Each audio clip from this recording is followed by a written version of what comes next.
All right, chapter 16. I will tell you just a little. Poor Blossom, Uncle Henrik said, laughing.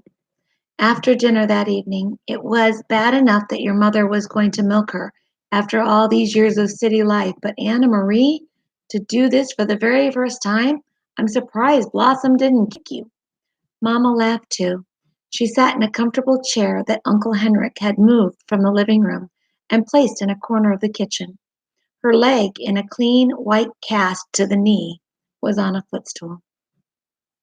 Anne-Marie didn't mind their laughing. It had been funny. When she had arrived back at the farmhouse, she had run along the road to avoid the soldiers who might still be in the woods now, carrying nothing. She was in no danger. Mamma and Kirsty were gone. There was a note hastily written from Mamma that the doctor was taking her in his car to the local hospital, that they would be back soon. But the noise from Blossom, forgotten, unmilked, uncomfortable in the barn, had sent Anna Marie warily out with the milking bucket.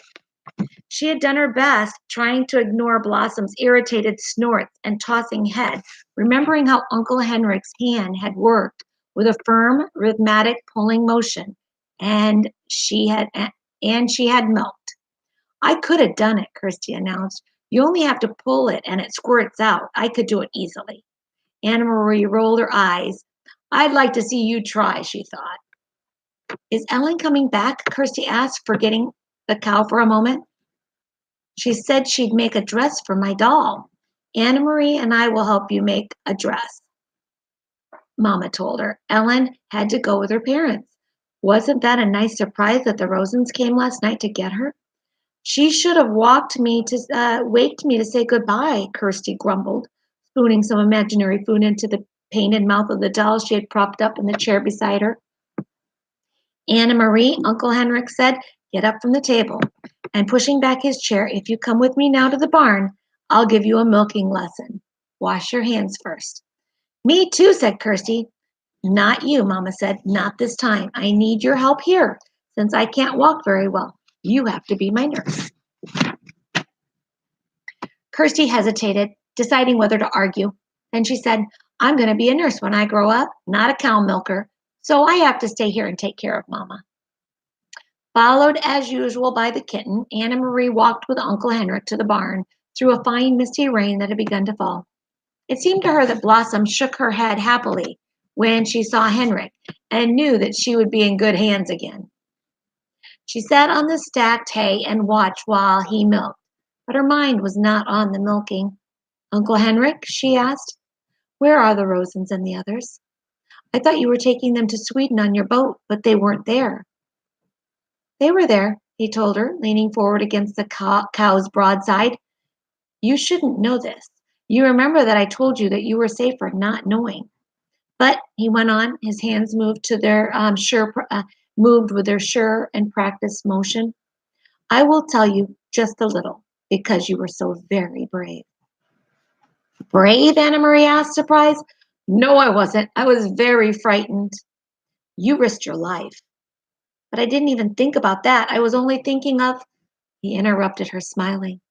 That's all that brave means. Not thinking about the dangers, just thinking about what you must do. Of course you were frightened. I was too today. But you kept your mind on what you had to do, and so did I. Now let me tell you about the Rosens.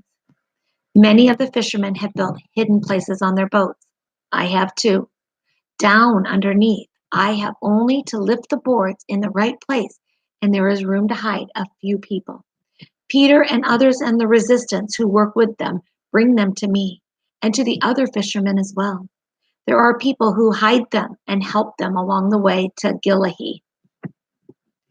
Anna Marie was startled. Peter is in the resistance? Of course, I should have known. He brings Mama and Papa the secret newspaper, Die Dansky.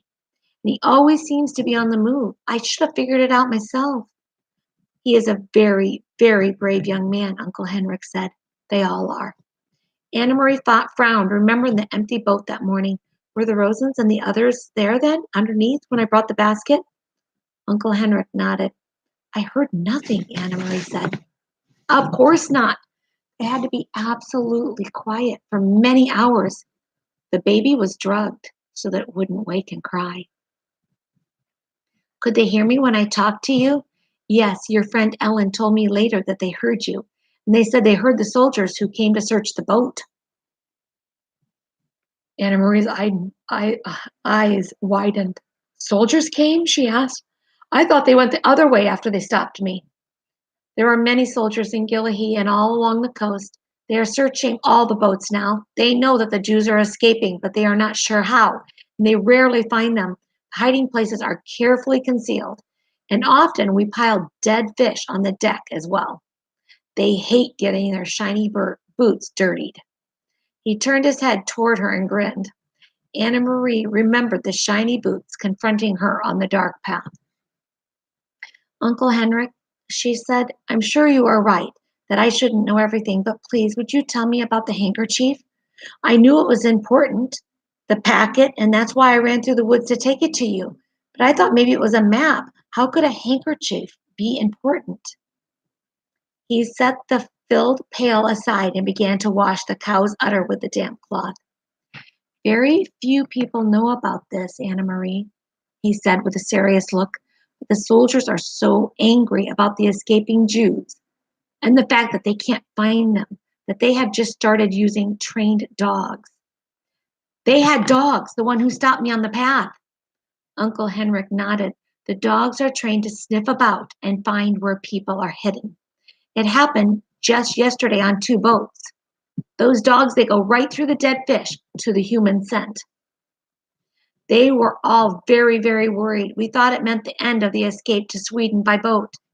It was Peter who took the problem to scientists and doctors. Some very fine minds have worked night and day trying to find a solution. And they have created a special drug. I don't know what it is, but it is in the handkerchief. It attracts the dogs, but when they sniff at it, it ruins their sense of smell. Imagine that.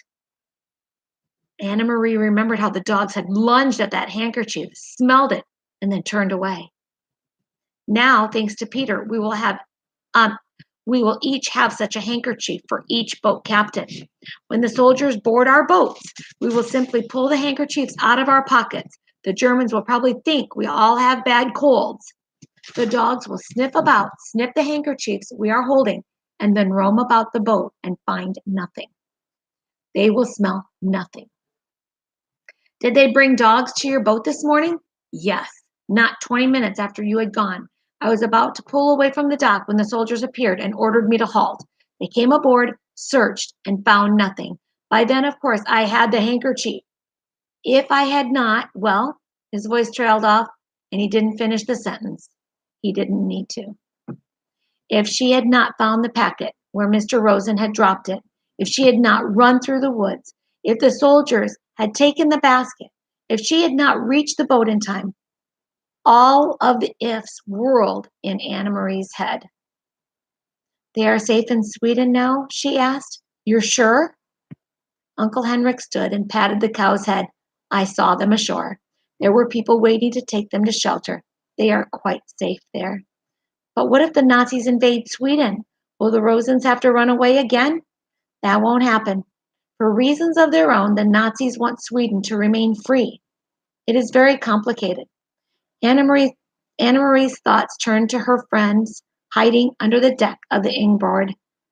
It must have been awful for them. So many hours there, she murmured. Was it dark in the hiding place? Dark and cold and very cramped. And Mrs. Rosen was seasick, even though we were not on the water very long.